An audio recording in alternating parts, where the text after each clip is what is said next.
যেই সংসদে মানুষের অধিকার আদায়ের লড়াই করে গেছেন খালেদা জিয়া, সেই সংসদের সামনে শেষবারের মতো আসে তার নিথর দেহ।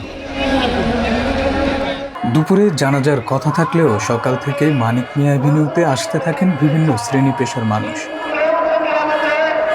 বেলা বাড়তেই দৃষ্টির সীমানা ছাড়িয়ে যায় জানাজার জনসমুদ্রে। নেত্রীকে বিদায় জানাতে আসা মানুষের চাপা কান্নায় স্তব্ধ হয়ে যায় পুরো এলাকা। ৩টার কিছু আগে খালেদা জিয়াকে বহনকারী লাল সবুজের গাড়ি আসে জানাজা স্থলে। জাতীয় পতাকায় মোড়া নিথর দেহ ছড়ায় আতর আর লুবানের ঘ্রাণ।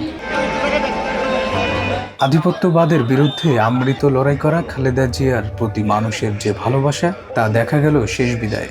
মানিক মিয়া অ্যাভিনিউর ২ সড়ক, সংসদের দক্ষিণ প্লাজার বিস্তীর্ণ ৩ মাঠ ছাড়িয়ে জানাজার বিস্তৃত ছড়ায় পশ্চিমে মিরপুর রোড এবং পূর্বে কারওয়ান বাজার টু বিজয় সরণি।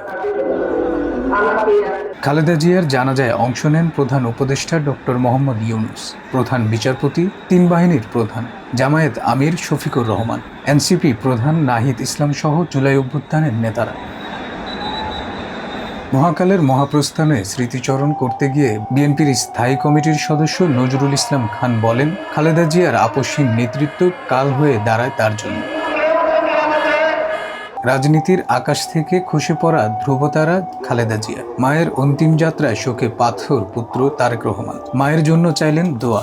মরহুমা বেগম খালেদা জিয়া জীবিত থাকাকালীন অবস্থায় যদি আপনাদের কারো কাছ থেকে কোনো ঋণ নিয়ে থাকেন, দয়া করে আমার সাথে যোগাযোগ করবেন, আমি সেটি পরিশোধের ব্যবস্থা করব ইনশাআল্লাহ।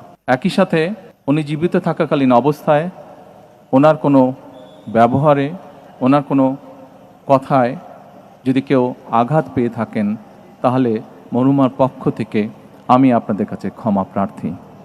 দোয়া করবেন আল্লাহ তাআলা যাতে ওনাকে বেহেশত দান করেন। খালেদা জিয়ার গৌরবময় এমন বিদায় অনন্তে আমলান হয়ে থাকবেন বলে মনে করেন রাজনীতিকরা। তারা মনে করেন অভিভাবক হারালো বাংলাদেশ, তবে তিনি মিশে থাকবেন ধানের শীষে। আল্লাহু আকবার।